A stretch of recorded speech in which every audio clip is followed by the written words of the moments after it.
Madaling araw, umaga, tanghali o hating gabi, hindi mo matatakasan ang sikip ng trapiko sa Maynila. Milagro na nga lang kaya ang magpapaluwag sa ating trapiko? Tumataas ang mga bilihin at napag-iiwanan ng sweldo. Ngayon naman, dagdag na buwis ang naiisip ng gobyerno. Makatarungan pa ba ito? Pampalaki, pampaliit, pampakinis, pampasikip. Lahat yan nabibili na ngayon sa mga bangketa. Ligtas ba ang mga produktong ito? Personal naming inalam. Sinaliksik ang bawat anggulo. Bawat detalye kinumpleto. Ang lahat ng yan nakatala Sa Reporter's Notebook.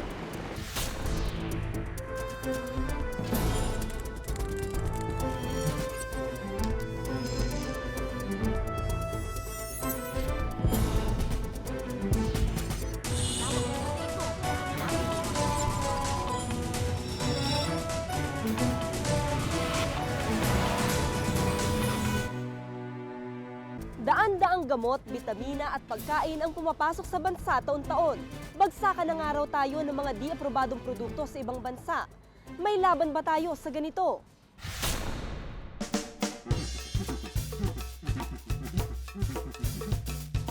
Marami sa ating mga Pinoy mabusisi sa pag-aayos. Mapabata o matanda, lalaki o babae, banidoso o kaya ay talagang maalaga sa katawan. Ang mga ordinaryong mamamayan na hindi kayang bumili ng mamahalin, may alternatibo rin. Mga bagsak presyong pampaganda, pampakinis, pampaputi, pampasikip, at marami pang iba. Palibhasa, mura, kaya naman dinudumog ang mga ito. Pero di lahat ng ito, ligtas gamitin. Si Aling Elsa, minsang bumili ng murang shampoo sa bangketa. Buong akala niya imported ang kanyang nabiling shampoo. Pero imbis na lumambot at bumango ang kanyang buhok, perwisyo raw ang kanyang inabot. Ang nabili kasi niya, peke pala. After nun, kumakati na yung anit ko, Makati. Talagang, syempre, Makati, kakamutin mo yun. Di, nung makamot ko na yun, ko, syempre, talagang sobrang kate. Di, ayun na, nagsugat-sugat na yun. Tapos, pag sinusuklay mo, naglalagas na yung buhok mo. Mula noon, isinumpa na niya ang pagbili ng kung ano-anong produkto sa bangketa. Wala na, maski anong alok sa akin, yung mga naglalako na yan, nadala na ako kahit anong product. Halos 50 anyos na si Aling Luz. Sa edad niya, todo pa rin ang kanyang pag-estima sa sarili. Minsan naman daw siyang nakabili ng murang pabango sa bangketa. Peklat sa liig ang inabot niya sa paglalagay ng pabango dito. Kinabukasan, sabi ko, ba't nangangati kaya ako? Di, naligo ako. Ang ginawa ko, naligo ako. Kamot ako. Tapos sabi ng anak ko, Mama, huwag mo nang ituloy yung na yan, pabango kasi. Baka dyan yan na nagbakbak na ho. Mura ang mga produktong inilalako sa bangketa, kaya maraming naiengganyong bumili. Pero walang dudang ilan sa mga ito, peke at direhistrado. Kahapon, pinuntahan namin ang Bureau of Food and Drugs o BFAD, ang ahensyang naatasan para bantayan ang pagpasok ng mga hindi ligtas na produkto. How many Filipino babies are now suffering with this? Dinatnan naming nagngingit-ngit sa galit dito si Mang Jose. Nagsugat daw ang singit ng kanyang apo nang dahil sa mumurahing diapers na nabili sa bangketa. Lalin lumaki ang gastos namin. Doon sa may dapitan, sa may suki. Ano sa bangketa lang? O doon sa halop na tindahan. Sa BFAD siya humingi ng saklolo pero hindi raw ito trabaho ng BFAD. Mga pagkain, gamot at cosmetics lang ang sakop nila. Ito, yung diaper, hindi namin nire-regulate. So sa DTI. Layunin ng Bureau of Food and Drugs na siguraduhing ligtas at epektibo ang mga gamot at pagkain. Pero sila mismo aminadong hirap sa pagtugon sa tungkuling ito. Tanging ang mga produktong pumasa sa pagsusuri at nakarehistro sa BFAD ang masasabing ligtas para gamitin. Pero aminado ang ahensya, hindi nila lubos na nababantayan ang lahat ng produktong pumapasok. Katulad ng ibang gobyerno, higpit na sinturon. So, kasi yung pwede lang naman naming bawasan ng expenses namin, yung sa aming supplies. Kakulangan sa budget ang pangunahing problema ng ahensya. Ngayong taon, 120 million pesos ang nakalaang budget para sa BFAD. Sa halagang ito, halos 80 million pesos ang mapupunta sa sweldo ng mga empleyado. Halos 20 million naman ang iba pang bayarin tulad ng kuryente, tubig at iba pang serbisyo. Kaya lumalabas na mahigit 20 million pesos lang ang operational budget ng ahensya. Dito nang gagaling ang pambili sa mga kagamitan at iba pang kakailanganin sa mga pagsusuri. Ang laboratorio ang pinakamahalagang opisina sa BFAD. Dito ginagawa ang pagsusuri sa lahat ng uri ng mga produkto. Pero ang ilang mga gamit dito, sira na. Hindi rin daw kumpleto sa mga kakailanganing kemikal para sa mga pagsusuri ang laboratorio. Saan ka kukuha ng pera pambili ng chemicals mo? Magkano na yung dollar natin ngayon? It's 55, 70. So, and all these chemicals are imported. Wala naman tayong manufacturer dito, di ba? Nasa computer age na tayo, pero dito sa BFAD, mano-mano pa rin ang sistema. Marami sa mga dokumentaryo ng mga opisina, nasa mga folder pa rin. Tuloy, gabundok na papel at files ang makikita sa mga opisina. Nagiging dahilan din daw ito sa pagbagal ng kanilang serbisyo. Medyo pipila ka. No? Medyo matagal yung analysis kasi kailangan mong pumila. Kulang din daw sila sa manpower. 393 ang mga empleyado ng BFAD. 26 lang ang kanilang mga inspector sa pagmomonitor ng mga nagbebenta ng depektibong mga produkto.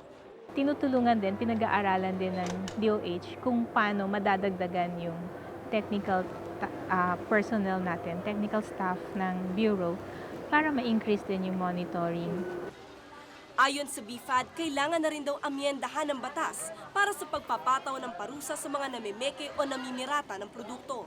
The law was passed in the 1960s. It's no longer, parang hindi na siya ugma. Hindi na siya tama dun sa present natin ngayon, which is 2005. Ang Republic Act 3720 o Food, Drug and Cosmetic Act ang batas na nagsusulong sa pangangalaga sa mga produkto sa merkado. Pero 1,000 pesos lamang ang nakasaad sa batas na ipapataw na multa sa mga lalabag nito. Maaari rin silang makulong ng hanggang 5 taon lamang. Pero wala pang ni isa ang nakukulong sa ganitong uri ng kaso. Tila walang pangil ang batas, kaya naman hindi nakapagtataka na walang takot na paulit-ulit na nilalabag ito. Kaya naman dinidinig ngayon sa Kongreso ang pag-amyenda sa batas. Nakaharap man sa maraming limitasyon, sinisikap naman daw ng BFAD na gampanan ang kanilang tungkulin.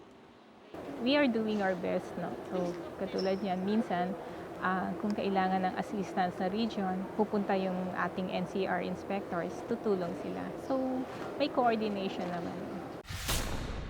Naghihikahos ang ahensyang tulad ng BFAD. Habang naghihintay ng katugunan sa problema ang BFAD, ang kaligtasan ng mamamayan, tila nakabitin rin. Ako si Mitch Cruz at ito ang nakatala sa aking Reporter's Notebook.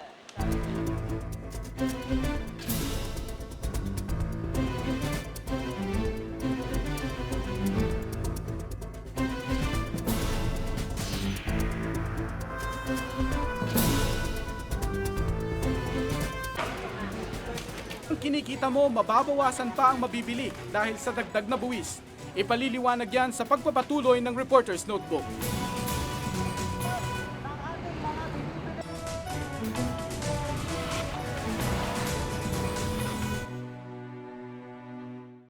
Pagtanggap mo ng sweldo, kaltas agad ang 10%. Ngayon naman pagbili mo ng bawat produkto, papasanin mo ang mas mataas na value-added tax. Tama pa ba ito?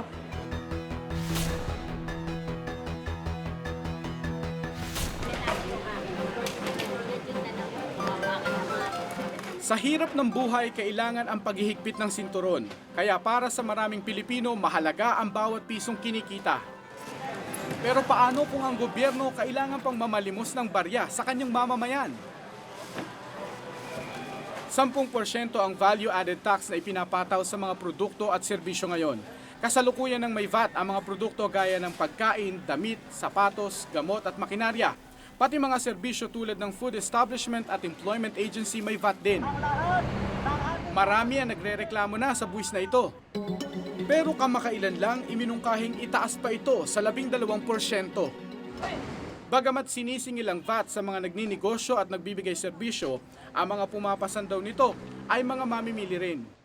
Halimbawa, pandesal. Hindi naman tinatanong ng pandesal, ikaw ba mahirap o mayaman? Hindi naman tinatanong ng bakery yun eh. Basta pagbibilang ka lang yan ng pandesal. So, halimbawa, kung yung bakery, it costs the bakery 10 pesos to produce the pandesal plus 10% VAT, bebenta niya sa'yo ng 11. Kung mapagtitibay ang dagdag singil sa VAT, kikita raw ng dagdag na 40 billion pesos kada taon ng gobyerno. 2% ang balak na idagdag sa VAT o value-added tax. Parang maliit kung pakikinggan, pero para sa mga ordinaryong mamimili na pilit pinagkakasya ang kanilang budget, mababawasan na naman ba ang kakaunti na nga nilang napapamili? Ang mga simpleng tao tulad ng makeup artist na si Manang Zenny ang sinasabing papasan sa buwis na ito. Sa bawat kinukonsumo ni Manang Zenny, 10% ang napupunta sa gobyerno.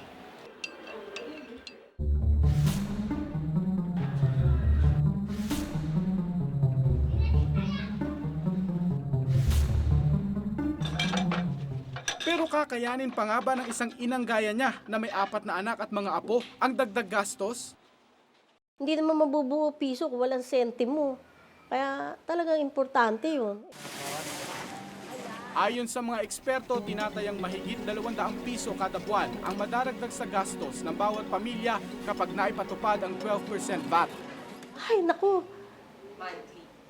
May ang laki ding halaga yung 200 piso. Ilang dilata na yun. Sinamahan namin si Manang Zenny sa pamimili. Nakita namin lahat ng paraan ng pagtitipid ginagawa niya. Mahal lang. Hanggang tingin na lang.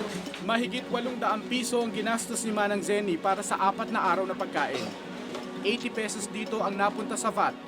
Kapag naipatupad ang dagdag na buwis, magiging 886 pesos naman o tataas ng 16 pesos ang magagastos niya. Maliit na halaga para sa ilan, pero ang katumbas nito 2 dilata ng pantawid gutom.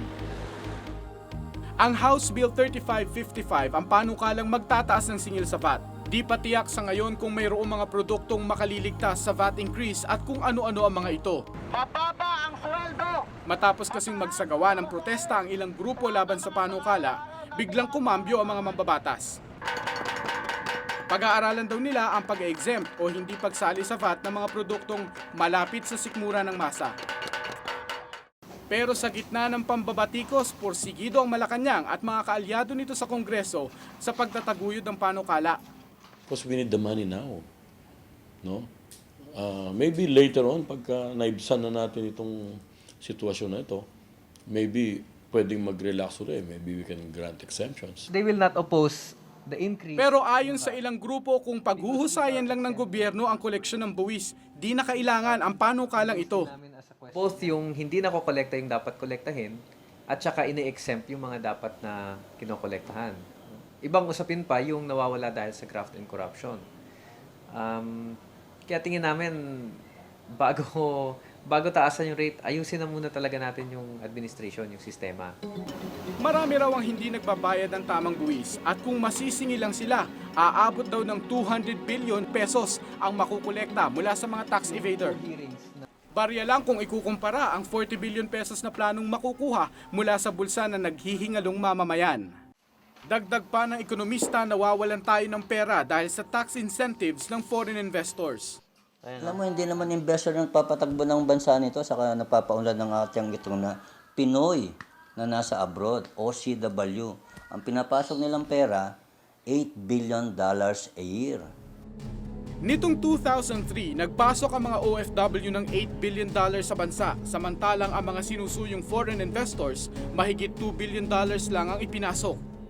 Number one, kailangan natin ng foreign investors, foreign direct investment, no? FDI. Kasi ang isang pinakamalaking problema natin ay employment. Lagi na lang ang Pilipinas ay napapasama sa talaan ng mga tiwaling bansa sa buong mundo. Ang hirap para sa tao na magbabayad ka ng dagdag na buwis na nakikita mo, yung gobyerno mo, hindi naman nag-i-improve. Hindi naman gumaganda ang serbisyo. Tapos napakalaki pa ng nawawalang pera dahil sa sarili niyang mga patakaran at sa kung ano-ano pang kalokohan. Ang masakit nito, ang Bureau of Internal Revenue na taga-kolekta ng ating buwis. Ang isa sa mga sinasabing kurap, mismong taga-BIR inaamin ito. Meron talagang mga insider na nagko-connive with outsider. Hindi naman yan problema lang ng BIR or government. Problema yan ng lahat ng tao na humahawak ng pera.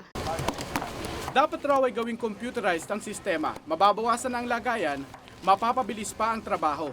Eventually, hindi mo naman talaga pwedeng ma-examine lahat kung physically or manually. Tsaka nagiging complex ang mga transaction, di ba? So kailangan talaga we should apply computer technology to make the audit faster, to be able to check what the taxpayer are doing, whether it's correct or not. Katunayan, sa kasalukuyan may 2,000 opisyal ang BIR na nag-iimbestiga ng 1 milyong taxpayers. Nakadadagdag rin daw sa pagkawala ng pondo ang mga negosyong di nagbibigay ng tamang resibo. Bibili ka doon, wala siyang resibo, eh ikaw, empleyado ka, di ba lahat ng buwis kinakaltas sa'yo. Samantala yung isang tao pinapayaman mo na hindi, mas mayaman pa nga sa'yo, hindi naman siya nabubuwisan. Sa huli, ang tanong ng mga tulad ni Manang Zeni, bakit sa pinto nila unang kumakatok ang gobyerno sa tuwing kinakapos ito sa pondo? Gayong ang baryang hinihingi sa kanila, ang mismong ikinabubuhay na nila. Ako si Mark Salazar at ito nakatala sa aking Reporter's Notebook.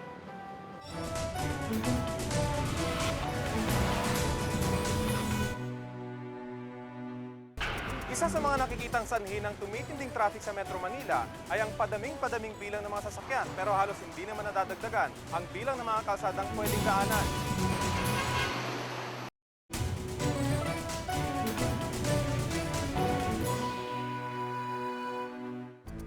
Usad pagong ang mga sasakyan, naliligo sa usok ang mga lansangan. Pag nagkainisan pa, nauuwi sa away o kung minsan ay patayan. Yan ang sitwasyon ng mga kalsada sa ating bansa, lalo na sa Metro Manila. May pag-asa pa bang humusay ang trapiko? Kada 9 na oras, isang sasakyan ang nabubuo sa pagawaan na ito. Isa lang ito sa 8 kumpanyang nagbebenta ng sasakyan sa bansa. Noong nakaraang taon, mahigit 700,000 sasakyan ang nadagdag sa lansangan. Isipin mo na lang kung lahat ng sasakyang nabubuo sa isang araw, sabay-sabay papasada sa ating mga kalsada. Maaga pa lang gising na si George. Mula Caloocan, halos 2 oras ang binabiyahe niya papunta sa kanyang trabaho sa Pasig. Assistant Stockroom Supervisor siya sa isang pabrika roon. Bawat segundo, mahalaga sa kanya. Kapag na-late siya, apektado ang kanyang trabaho. Hindi siya maaaring mawala ng trabaho dahil may pinapakain siyang 5 anak. Dapat daw nasa pabrika na siya ng alas 9.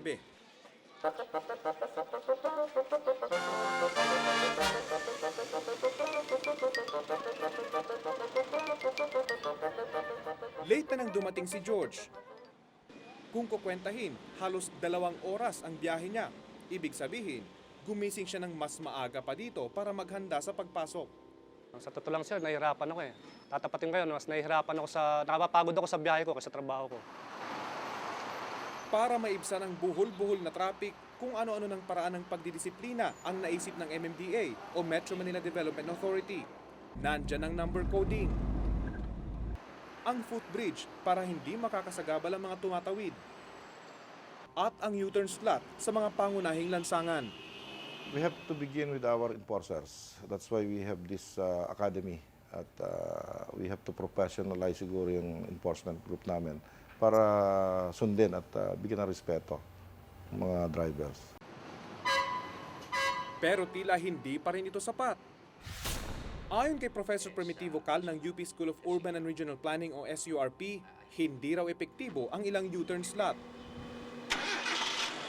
Sa Marcos Highway halimbawa, sa halip na lumuwag, lalong bumabagal ang daloy ng trapiko dahil dito. The problem, of course, is that you are constricting the width for the through traffic naman. Pinaliit mo. Vehicular traffic. Epektibo lang umano ang U-turn slot sa mga kalsadang tulad ng Commonwealth Avenue sa Quezon City. Maluwag kasi ang kalsada rito. Hindi rin siya sang-ayon na pati ang mga public transport ay isama sa number coding ng MMDA. Limit traveling by private transport, then you encourage people to travel by public transport. And yet there you are, you subject public transport to number coding. Medyo amusing. Higit sa lahat, kung magkakaroon lang daw sana ng disiplina ang mga nasa likod ng manibela, mga pasahero at traffic enforcer, maluwag sana ang ating mga kalye. Mabait at mapagbigay raw ang mga Pinoy. Pero pagdating sa kalye, nawawala ang pagiging Maginoo at Maria Clara. Gitgitan, agawan, unahan, isahan ang nangyayari. 6 ang sasakyan ni na Odin. Nang abutan namin siya, 3 sa kanilang mga sasakyan ang nasa kalye. Dito kasi sa atin, maaaring bumili ng sasakyan kahit ilan, kahit walang garahe. Isa sa mga nakikitang sanhi ng tumitinding traffic sa Metro Manila ay ang padaming-padaming bilang ng mga sasakyan, pero halos hindi naman nadadagdagan ang bilang ng mga kalsadang pwedeng daanan. Idagdag mo pa ang kawalan umano ng disiplina ng mga Pilipinong driver at ang maluwag na pagpapatupad sa batas trapiko. Sa talaan ng Land Transportation Office, mayroong mahigit 100,000 bagong sasakyan na nagparehistro noong 2004. Ibig sabihin, sa Metro Manila pa lang, nadagdagan ng mahigit 8% ang mga bihikulo. Kinokontrol natin ang dami ng mga motorista sa lansangan, pero tila hindi naman natututukan ang pagdagsa ng bilang ng sasakyan. Actually, wala tayong regulation dyan eh. Ang regulation na ginagawa dyan, yung mga LGUs, Metro Manila for example, yung color coding nila. Dagdag pa riyan, kahit sobrang luma na ng sasakyan, pinapayagan pa rin gamitin. Hindi raw madaling kontrolin ang pagdami ng mga pribadong sasakyan. Okay. Ang problema pa lang natin kasi rito, no? Kaya hindi natin ma-regulate na mabuti itong private vehicles. Hindi pa masyadong epesyente itong mga public vehicles natin eh. Marami raw ang bumibili ng sariling sasakyan dahil sa kawalan ng tiwala sa serbisyo ng mga pampublikong sasakyan. Isa sa nakikita ni Mendoza na solusyon sa trapiko ay ang pagdagdag ng mass transit system tulad ng tren at MRT. Meron tayong plano na magkaroon ng expansion dyan. Itatawag natin na completion of the loop. Pag nabuo yung loop na yan, we can fulfill the capacity already of the public commuters. Noong 2004, umabot sa halos 200,000 sasakyan ang bilang ng mga pampasaherong sasakyan sa Metro Manila. Samantala, umaabot naman ng halos 1.2 milyon ang mga pribadong sasakyan. Sa halos 5 milyong auto sa bansa, mahigit 30% rito nagsisiksikan sa mga kalye ng Metro Manila. Sa pag-aaral na ginawa ng DOTC, lumalabas na mayroong 288 vehicles per kilometer ngayon sa Metro Manila. Dapat kasi dyan para talaga smooth ang traffic, it should be less than 100. Bukod sa dami ng sasakyan, perwisyo rin sa mga motorista ang mga lubak at ginagawang kalsada. Katunayan, 2 linggo na ang nakaraan, maraming tawang na stranded sa kaba ng EDSA dahil lamang sa ginagawang lubak sa Mandaluyong. Aminado ang Department of Public Works and Highways o DPWH na kulang sa mga bagong kalsada kaya nagsisiksikan ang mga sasakyan. Hindi lahat ng project na para to Asian traffic maibubuhos kasi malaking pondo ang kailangan.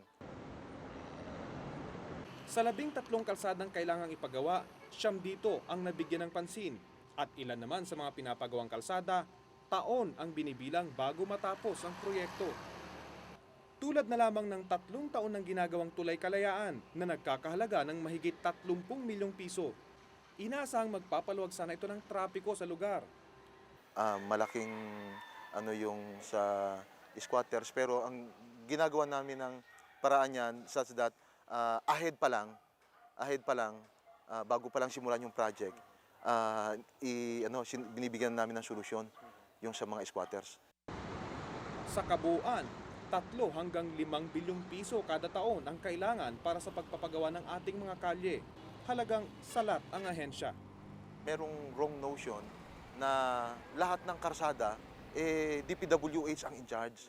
Actually, nationwide, about 200,000 kilometers ang total na haba ng karsada. Doon sa 200,000 kilometers na yon, about 30,000 kilometers lang ang DPWH. Sa EDSA, 40% rito sira na. Malaking ikagiginhawa raw kung mapapayos ang daan at madaragdagan pa ito.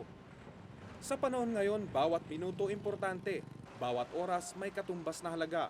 Pero dahil sa matinding trapiko sa Metro Manila, maraming oras ang nasasayang na sanay na gamit sa iba pang mas produktibong gawain. Ako si Rafi Tima at ito ang nakatala sa aking Reporter's Notebook.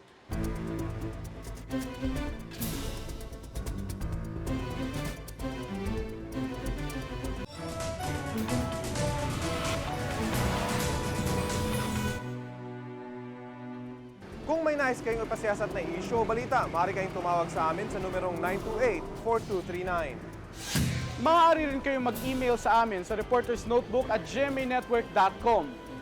Para sa malalimang pagtingin sa mga isyu at balita, samahan kami muli sa susunod na Martes. Ako si Mitch Cruz. Ako si Mark Salazar. Ako po si Rafi Tima at ito ang Reporter's Notebook.